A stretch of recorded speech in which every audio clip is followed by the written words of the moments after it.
So Niantic recently gave me an opportunity to try this unreleased game. It's called Peridot, and I figured why not try it out, because essentially you are going out in the real world, and I know a lot of you as well play games where you have to physically go outside and walk.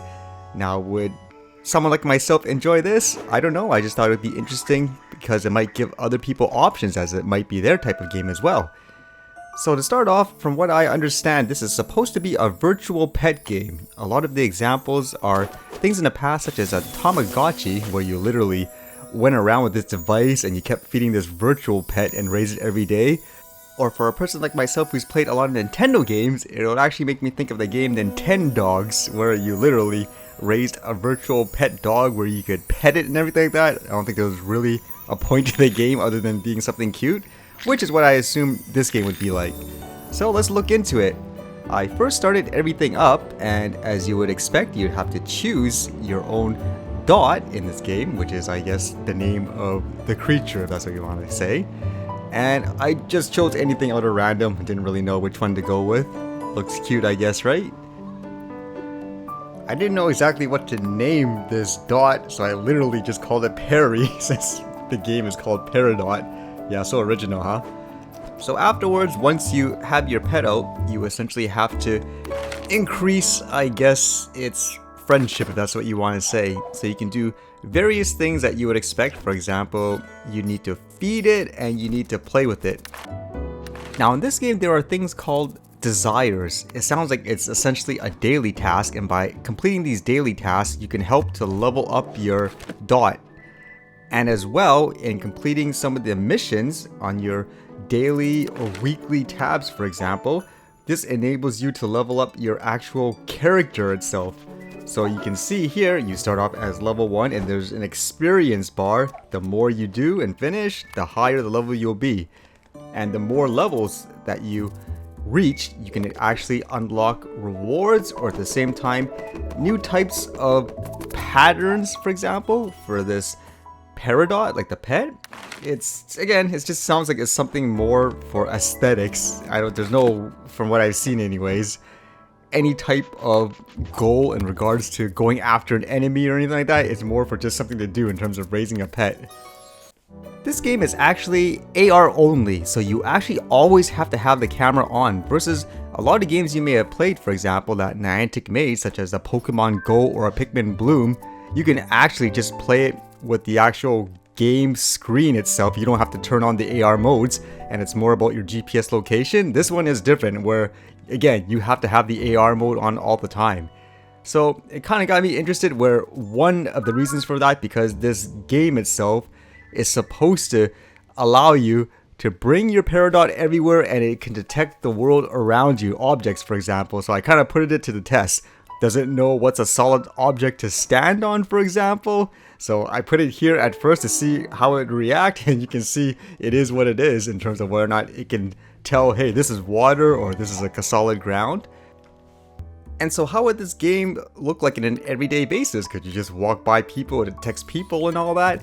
Well, at first when you walk around, what you could do is, depending on where you are, for example, it knows the difference between things like a grass area, someplace that's soil, water, and with that you can actually try to discover different items. For example, if you draw a circle on the screen, your dot goes out and I guess tries to dig something out. So depending on where you are, it'll determine a different type of item.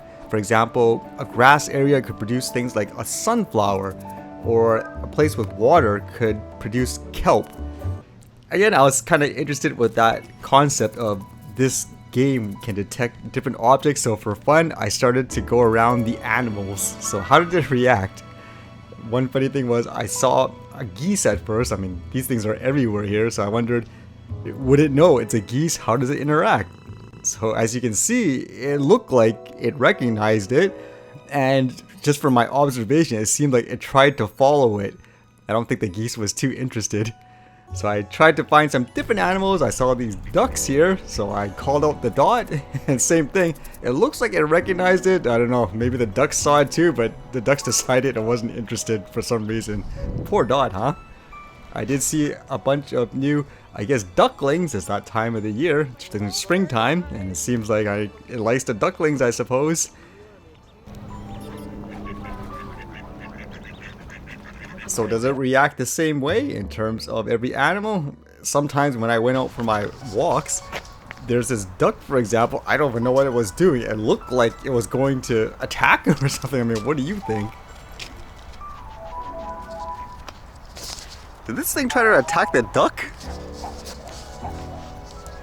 Or sometimes when it saw things like the squirrels, it seemed like it just wanted to chill out. So there is something to it in terms of this, I guess, ability to recognize objects. I think that's kind of cool. When you're walking around and you just feel like, for example, bringing out this pet, it would be kind of cool if you can actually interact with the environments in these ways just for fun. So that gets into some of the quests that you can do on a daily basis with these desires. It's kind of interesting because some of them actually require you to go up to certain objects. For example, it could say, look at a tree stump or something like that. So if you bring your camera right up to it, then you will complete the quest. There were other times when I went for a walk, it would ask you to find things like a dog or a cat. So as I was walking around, sometimes I didn't know why it wasn't recognizing. I mean, there were dogs everywhere. What was I doing wrong? Yet other times when I was walking by, it did detect it as a dog. So it makes me believe it's more about the shape. But that's kind of an interesting concept though, in terms of walking around trying to find these actual objects to help you increase your dots levels.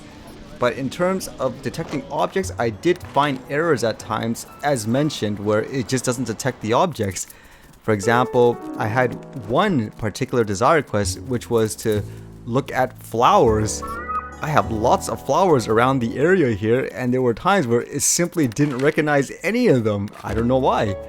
Or at the same time, for example, there was one time again where it said find a dog and it didn't recognize anything. So what I did was, as a test, I went up to the Canada geese, because these geese are pretty huge here.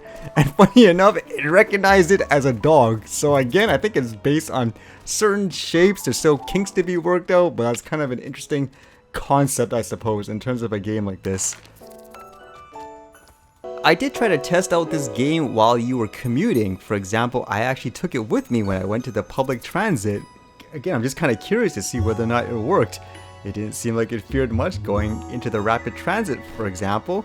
Could you do anything while you're in there? You could technically draw circles, for example, and start trying to get items as you're going to another place, or at the same time you can continue to feed or play with your pet. That was what I would imagine this game would be. It's very casual for a lot of people. It's basically no pressure. I mean, you're not really, again, doing anything such as battling enemies or anything like that. It's just once in a while, if there's a downtime, you can bring this thing out. Or as well, when I was in a vehicle with another person, I wanted to see, could you actually play this if you were, for example, the passenger? And same thing, it seems like that would be the case as well.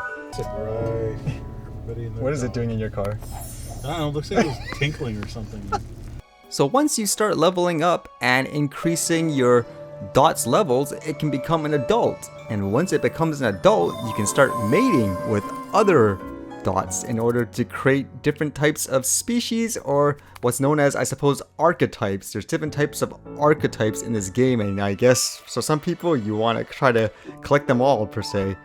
And that was kind of the odd thing at first, because when I was reading all the instructions, they said you're supposed to use something like a nest, but I couldn't find the nest anywhere in things like the backpack, and maybe it'll change, I don't know, or they did change it.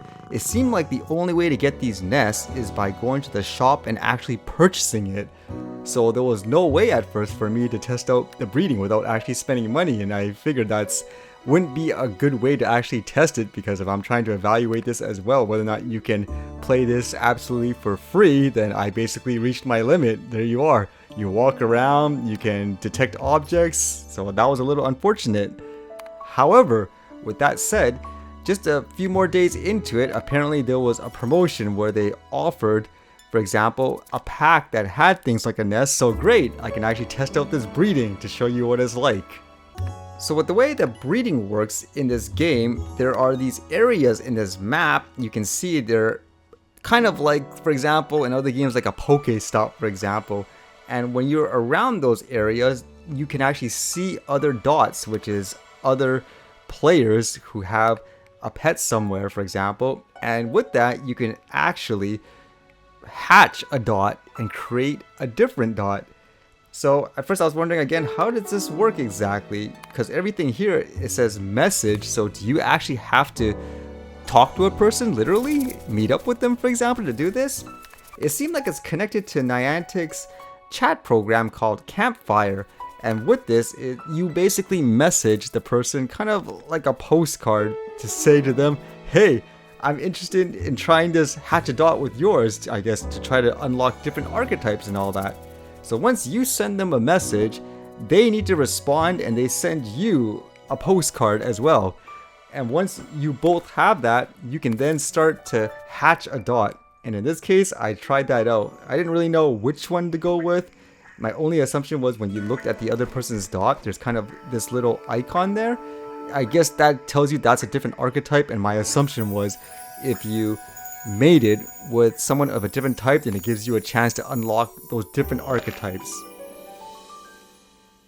So the hatching process seemed pretty straightforward afterwards. Once you both exchange cards, you basically have to use a nest, and with that, voila, you get another dot to raise. You do have a choice as well again to choose which type you want. There's different varieties, but it's pretty simple in terms of how to do that, and then you're off again, basically trying to raise another dot.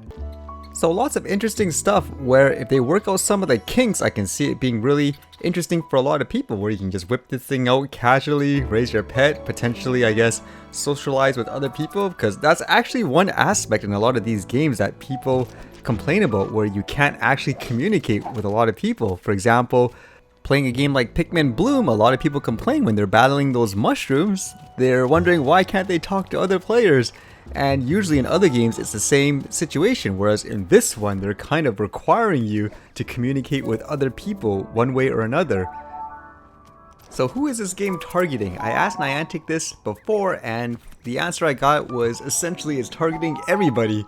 As long as you enjoy, for example, a game that has cute animals and all that, then the hope is everyone can enjoy it, be social once in a while, enjoy the outdoors. I would say this game is the extreme other end, where when it comes to these AR games where you walk, a lot of people actually complain in some games they think there's too much to do. For example, you're playing a Pokemon Go and you have to constantly have your face on the screen catching Pokemon non-stop. It's almost like it's a full-time game per se, like you can't just be relaxed on it. Whereas this game, it seems like it's the polar opposite. It's very casual, you bring it out whenever you wish. Feed your pet, I don't know, once or twice, throw a ball here and there, and that's it, you're done. So it really depends on what you're looking for. Something really relaxing and casual, or are you looking for something with a lot of hardcore gameplay and all that? Because again, this one seems like it's targeted more towards people who just want something fun and cute and possibly, I guess, sociable to meet other players to enjoy this game as well. So overall, in terms of, I guess, positives and negatives, the positive would be it's a very casual game where it encourages you to be social with others and to explore different areas and objects. The main negative I can see at the moment, unless things change, is in order to progress in this game, to breed new dots, for example, it seems like it may be restricted to only people who want to spend money to buy more nests per se. I don't really see an option at the moment on how people can do that for free. This game is coming out soon too, so hopefully this little preview of sort gives you a better idea of what this game is like and for you to determine whether or not you would enjoy it.